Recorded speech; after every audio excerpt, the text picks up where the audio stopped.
going to get some analysis now with Sharath Srinivasan. He's the co-director of the Centre of Governance and Human Rights at the University of Cambridge.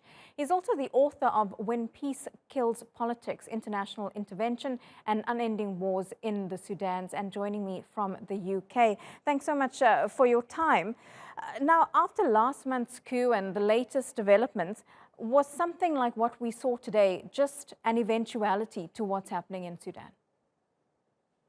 Yes, I mean, it was a near eventuality. It was highly likely, and that's because this is playing out against the backdrop of a transitional government that had been, against the wall, really. It was starting to fall apart. The civilian elements in the transitional government were looking for the military to step away from the transitional government later this year, make space for a proper transition towards the democratic elections.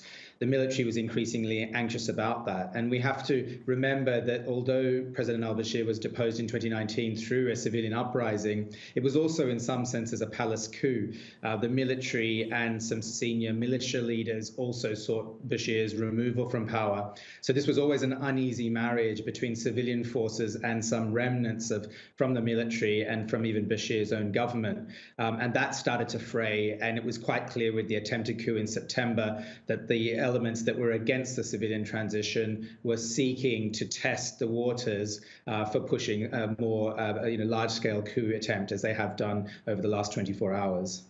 And what about the role of the international community in what's happening in Sudan, especially those countries who were in favor of this transition? What role do they have to play here?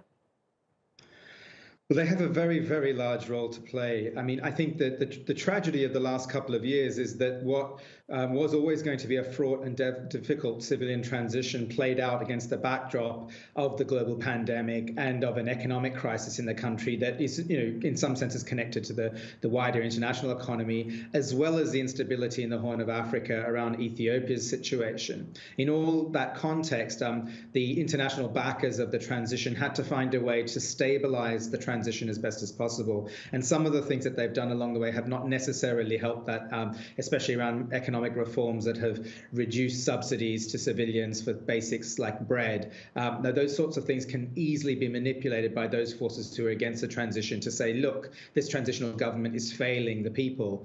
And that is something that has happened. So I think there's a lot of a role for the international community that they have played, but also that they can play now, because this military coup will not survive unless it's backed internationally to some extent or another by key actors. And to the extent that that doesn't happen, it does open the way for a counter position from the civilian forces themselves.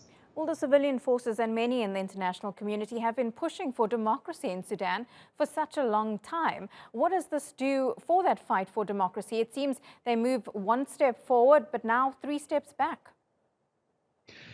Yes, I mean, transitions are never linear and neat, and it's very much the case in the case of Sudan that the transition, as I said, which began with a complex mix of actors brought to the table, it was even made more complicated by the fact that during the transition, a peace agreement was reached with a number of different rebel forces who had been still pursuing their actions against the government using force, and so they were also brought into the space of the transitional government. So it's always been unstable. It's always been uncertain, and this is indeed a massive, massive setback. It's a desperate situation in terms of what might happen to the transition. But in some senses, these are the moments that really require the investment, the support in the longer term plan, and the willingness to stand up and make some hard and tough decisions to arrest this logic of a return and resort to military rule.